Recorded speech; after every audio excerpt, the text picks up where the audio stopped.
We try out Tesla's Smart Summon feature on our Model 3 and let you know how it performs. We dive deeper into the 2020 Hyundai Palisade test results, and we answer your questions, including one about Subaru head gaskets. Next on Talking Cars.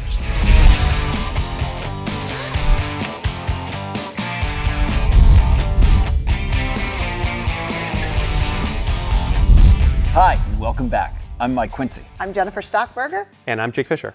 So the hot topic for today is Tesla has pushed through a new update for their Smart Summon feature. And we have this on our Tesla Model 3. Mm-hmm. And Jake, why don't you give us an update of what it does? Well, I mean, actually, it's the first time we saw this Smart Summon feature. So it's a new update on what they call full self-driving. Yep. So this is kind of an interesting thing when you really break it down. So when we purchased our Tesla Model 3 and we purchased all the cars that we test, we opt them with all certain equipment. So on our Tesla Model 3, we purchased an additional $6,000 option that is, I'm going to do the air quotes, full self-driving. Yep. And it's explicit that says, well, it's not necessarily full self-driving right now. They'll update it as things become tested and approved and whatnot. So, we're holding on to this car because we keep on seeing new features that are up and beyond the autopilot that we've talked about plenty. So, so the first feature we saw, it was kind of that full self-driving was the navigate on autopilot. We've talked about that before on the show, where it changes lanes on its own. And here it's kind of up and beyond this summon feature that it had before. So summon was this first car kind of like from outside of the car. Right. Almost remote control-ish in a way. Control. So, yeah. A driverless feature. Right, driverless feature. Driverless feature, where it was kind of like I think I've called it the world's worst remote control car because it would go forward and backward at like 1 mile per hour. Could be useful to kind of get out of a parking spot if it was tight or something like that. In and out of your garage, I can see, yeah. Right, and it was actually just some neat stuff where it would actually like open up the garage, go through and close the garage and all that. So now they've upped the ante of Summon to Smart Summon. And Smart Summon is on your app, you could go and you could say, come to me, or you could locate a place on the map and say, go there. As long as it's within a certain area and also has to be on not public road, it has to be on a private road.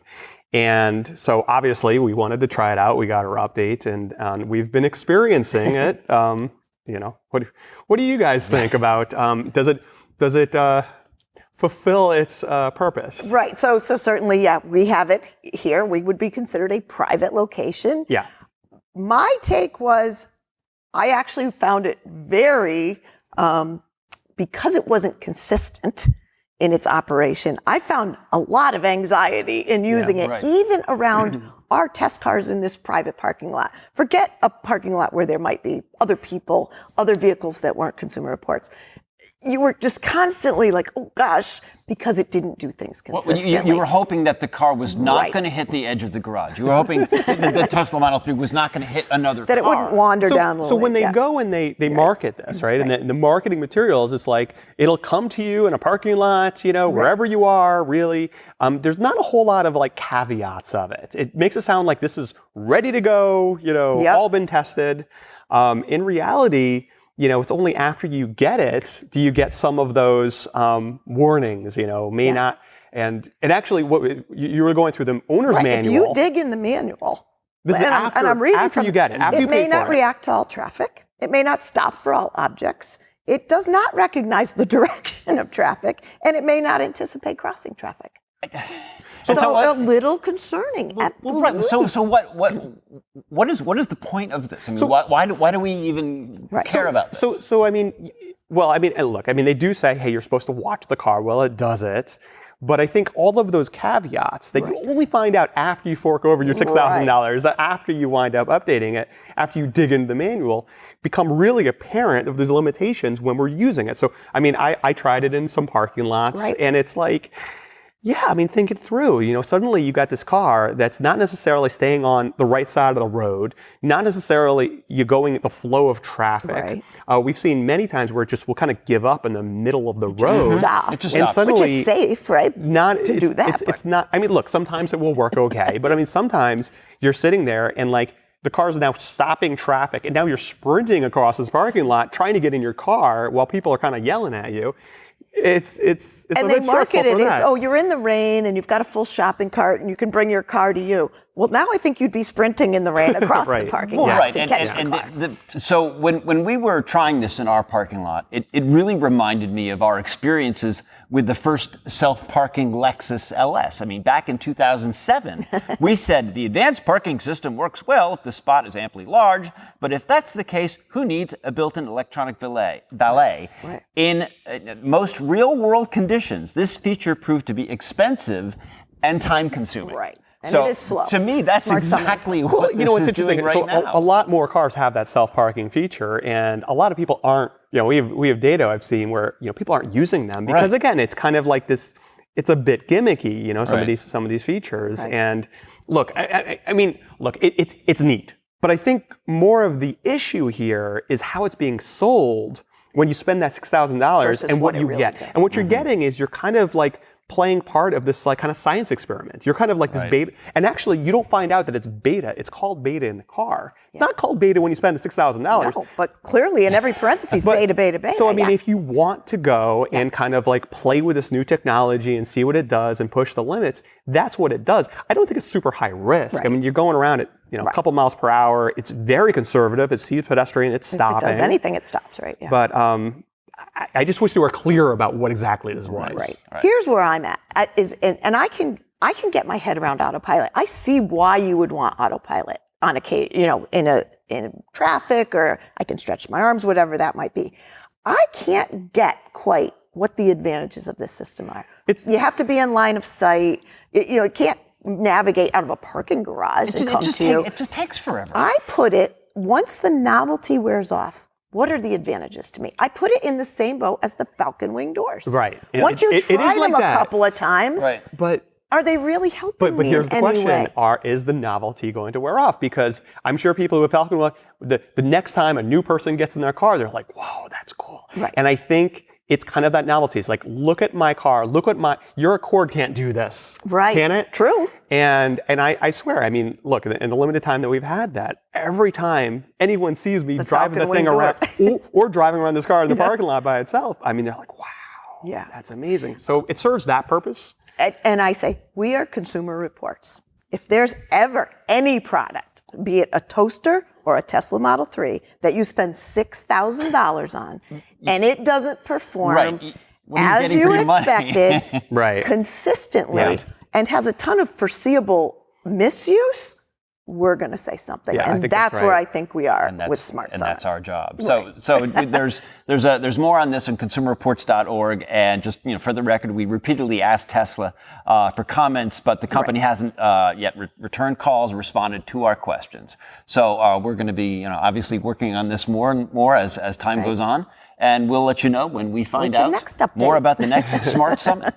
And that takes us to what we're driving this week, and we've chosen to talk about the 2020 Hyundai Palisade. This is a very luxurious 3-row SUV, comes standard with important safety equipment such as forward collision warning, automatic emergency braking, has a lot in common with the Kia Telluride, which we like very much. Right. So, Jen, you've spent some time in the Palisade. Yeah, and actually we've completed testing of the Palisade, and I think people were anticipating, based on our results of the Telluride, how was the sister, or whatever you want to call it, the Palisade going to do. So truth is they're both great SUVs, and they both scored very well. I think the thing of note is it wasn't quite as good as our ratings of the Telluride.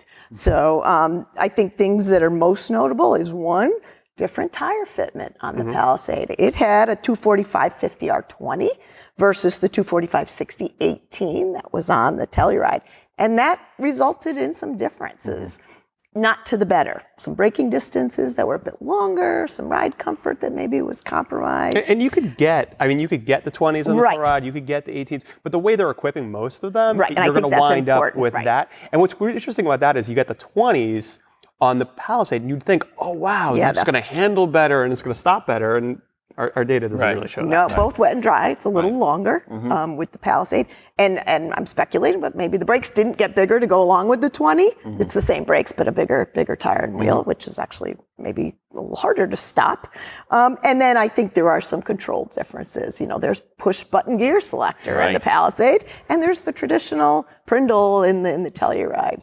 A little easier to navigate. I mean, the Telluride, it was just like, kind of blew us away. And it continues to blow away customers. I mean, there's still reports of they're hard to get. People are sometimes even charging over sticker for these vehicles. I mean, it's really just, they've nailed the market. Yeah, they have. So you get the Palisades, and I think what the thing with the Palisade, it's like they put a little bit more, again, not to say gimmicks, but a little bit of kind of like, oh, that's kind of neat, Flash and pizzazz. It's a little bit of flash. Yeah. So, okay, you got the 20s. Which don't help anything. It sometimes hurt things and actually hurt the ride a little bit. What does it do for me? And then you've got, that neat shifter, and it's like, it's not really helping. Now I got to look down to figure out if I'm going and driving in reverse where I could have done it. So I mean, like the Telluride, that's the one I prefer. Yeah. And it's just kind of like no nonsense. It's got, a V6 and a conventional transmission. They both have V6s. They share the V6. They share the V6. Yeah. But I mean, if you look at the Telluride and just the whole market, you've got a lot of cars coming out with these small displacement turbos and all these kind of like,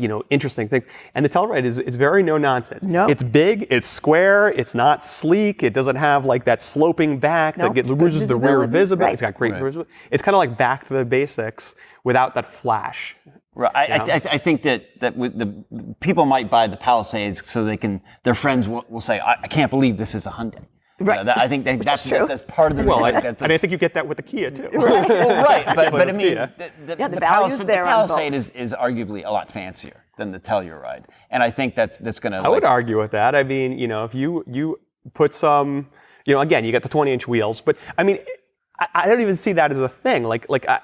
If I'm driving down a road and I see a pothole, I would prefer to have those 18s in an SUV, which is supposed to be rugged, than having when you need to replace them? I would prefer the 18s when I need to go buy 20s. So, one other thing I wanted to add is we're not the only ones who are done. So the IHS Hyundai Palisade is a top safety pick plus for 2019, which means great crash protection, superior, advanced driving assist systems, AEB, et cetera, good headlights. The Kia Telluride is only a top safety pick. It is limited by its headlight performance, which we've already talked about, in that they noted some glare from the Telluride. So they're a little bit different, but again, both top safety picks in the... So I mean, overall, it is a really good vehicle. I mean, they both are, and and the fact that its best competition is from its stablemate, is kind of not a bad problem to have. But I mean, overall, they're both, like the Telluride. I mean, it's big. It's roomy. It's got a lot of room in the second row, and the third row isn't bad. It's that big square box that really makes it have that versatility, and plus it drives nice, right? It really does. I mean, we've got some pretty expensive vehicles here. I mean, we tested a BMW X7. Oh, see, that's a great point. Yeah. Because, and I didn't mean to interrupt, but it's like, I didn't make my point yet. we have all of these expensive vehicles. But would you, for a weekend, if I was faced with an X7 or the Palisade, I think I would grab the Palisade. Right. It drives really nice. It rides nice. It's quiet. It's got plenty of, torque from that V6. The powertrain's nice. It's easy controls. I mean, it's a kind of a stress-free, usable, nice car to drive. It is. And even though I say the ride comfort is slightly less than the Telluride, it's still very good. Right. Yeah, I didn't mean to imply that it was bad. It's just slightly less. We're kind of grasping. But considering it's nuanced, considering how much less money the Kia or the Hyundai are compared to a lot of the German cars, it's unbelievable. The Mercedes-Benz GLA that we've got in the parking lot, which I think the rotors are getting rusted because every time we get in it, it's like, I have to change the radio station again. The Telluride or the Palisade. So I was thinking that when I drove the Palisade, I just felt it wasn't quite as lively. I thought, well, maybe it's heavy or something because it looks more luxurious. Maybe it's got more stuff on it. There's honestly only a 95-pound difference between the Palisade and the Telluride being slightly lighter. Yeah. But so that's all in those wheels. I can't explain why I felt like the Telluride felt lighter on its feet, but it was because it was barely lighter on its feet. Same engine, right? Yeah. So to find out more information on the Palisades or the Telluride, or quite frankly, just about any SUV out there, check out consumerreports.org. And that brings us to, obviously, well, not obviously, but it brings us to our favorite part of the podcast, and that's taking your questions. And we love getting your text and video questions. Yep. Please keep them coming to talkingcars@icloud.com. That's talkingcars@icloud.com. First up is a video question from Jackson. So let's take a listen. Hey, Consumer Reports, it's Jackson again. Love the show. And I wanted to ask a few questions regarding maintenance. So sadly, the 09 Legacy that I had, the engine died. So being a Subaru kid, I promptly replaced it with a Legacy GT. And it has 92,000 miles on it, so I know some maintenance will be coming up. So should I replace the head gaskets with the timing belt, or should I wait till they start leaking? And why are Subarus so commonly affected by head gasket failure? Are newer models affected, and can I prevent it? So, Jake, what do you think Jackson should do? Well, I can tell you what I think Jackson should not do. And I would not take the cylinder head off of an engine that's working fine. Like, I totally understand, like, you know, while you're in there, you might as well do some stuff, but not this. Not this. Yeah. Don't change head gaskets if the engine doesn't have a problem. You don't know when this is going to have a problem. It could be a long way.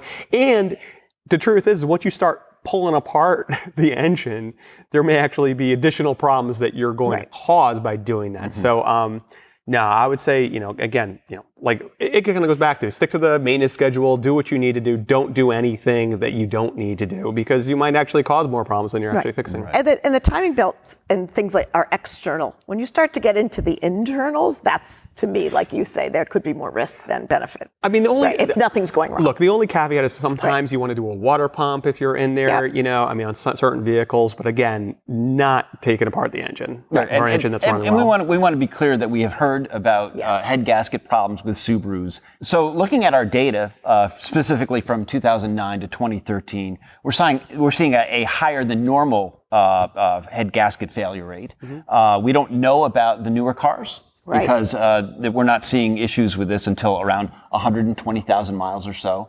But it certainly is fair to say that we hear about these head gasket issues of older Subarus. Yeah, and I'll just add, we had an older Subaru, we had a Forester prior to leasing my daughter this Impreza that she has, and we began to have the head gasket issues, but it was 160,000 miles before we saw that. So in Jackson's case, he's at 92. He had a long way to go before he may even have to worry about this. And by the time it gets to that point. Right, and in our case, we actually found the repair, because it's such an intrusive and labor-laden repair, was kind of more than the car was worth at that point. Yeah, I mean, you mentioned some of the newer ones. I mean, it doesn't seem like the newer ones are having the same issue, but there's something kind of peculiar about this engine. I mean, this is the engine is, so most of the cylinder heads are going straight up and down. This is actually laid down. It's a flat engine. Mm-hmm. So everything's kind of lying down. And there's actually been some cases with, like, some of the older cars having some oil consumption issues, also maybe related to the fact that the cylinders are,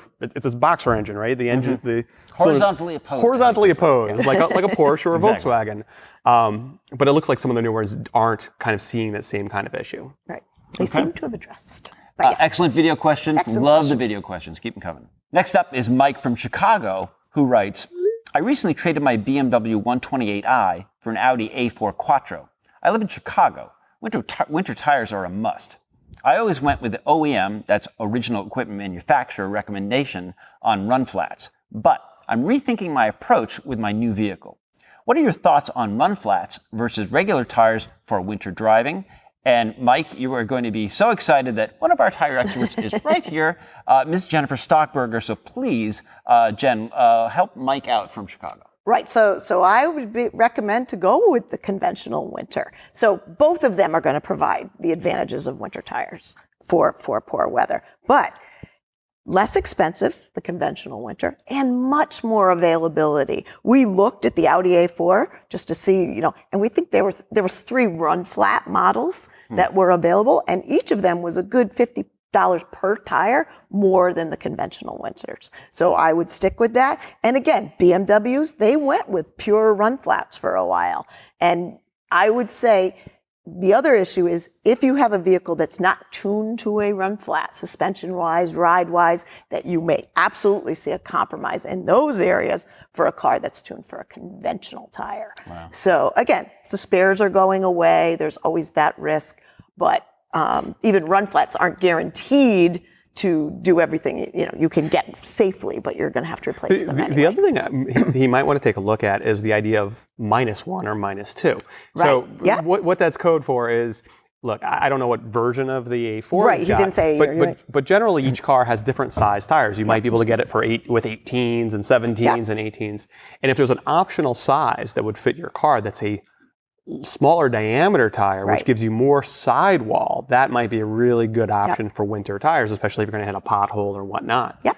And narrower is better for winter traction Right. too. Little narrower, little taller sidewall. It means getting a wheel in Mike's case, but yeah, and keep it mounted and have that for your winter months. Right. Yep. And we've got this awesome tire selector on consumerreports.org. Right. It's not going to give you the optional, but you can find But to that Yeah. point, now get another set of wheels that are Right. a smaller diameter. They're mounted with those. And you're good. Love tire questions. Okay. It's that time of year. It's that time of year. So we are going to wrap it up with a question from Kevin from Berlin, Germany. I know. Right. Hi, Talking Cars. Guten Tag, Long-time listener, first-time caller. It sounds like sports radio, but anyway. I'm looking to replace my daily driver, mostly Autobahn, 2006 Volkswagen EOS. I'm looking for a car with more power and newer technologies, such as LED headlights and adaptive cruise control.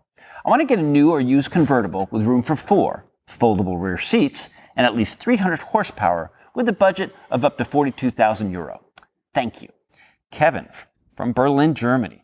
So Jake, what advice do you have for Kevin? Well, I mean, we don't get a lot of questions about the European car market or the German car market. And, it's kind of interesting because, as a kind of a car enthusiast, you kind of see all these vehicles that you can't get over, you can't get in America, but you can only get in Europe. And there's different models, they have a whole different product lines, even on some of the same models. But I mean, if he was in, Berlin, Connecticut, and not Berlin, Germany. That really is a place. I mean, really we would have probably pretty different advice. I mean, you think about a convertible with 300 horsepower. I mean, Camaro and Mustang. Right. Geez. And, it's funny, think of that price point. I mean, you could get them brand new way below that price point. Right. And even with their base 4 cylinders, you're approaching 300 horsepower, let alone their 6s and their V8s, which you could still get kind of in that kind of price range. If you're in Germany, maybe it's a little bit different equation. I mean, there's lots of good options. I mean, we have the Audi A3 here, which is kind of sort of like a Jetta, and not too dissimilar to the EOS that he has. But they actually have in Germany, they have an S3 convertible. Right.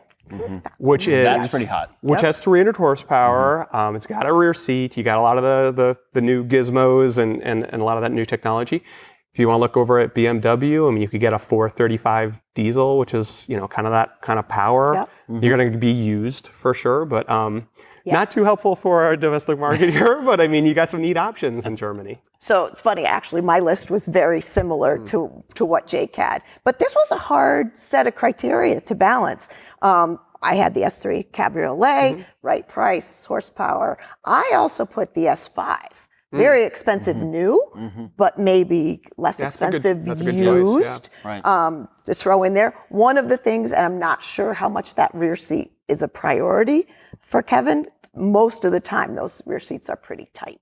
That's true with any kind of 4-seat convertible. There's all these compromises. Right. Generally, yeah. So I said, and I know it's crazy, but I just threw out there, maybe SQ5 SUV if the convertible is less a priority. Well, I mean, I know it's a jump. But I mean, it's also getting expensive. I mean, you could go, Right. Yeah. you could get a 6 Series convertible too with that kind of horsepower. Again, getting used, maybe Right. getting some. So there's I options didn't know there. how big a deal the rear seat was. If that was the priority, and maybe Kevin's getting older and I doesn't need the really convertible. actually had I don't fun know. kind of researching this question because, like, what's a nice kind of high-end convertibles? And I went a little nutty. I mean, in the United States, at least, the Mercedes-Benz C-Class and E-Class are both offered as a convertible. I didn't really focus on the fold-down rear seat so much because I thought, hey, Kevin, you're asking too much. We can't do this. But if you want to break the bank, you could go with the Mercedes-Benz S-Class, the S560. But that's,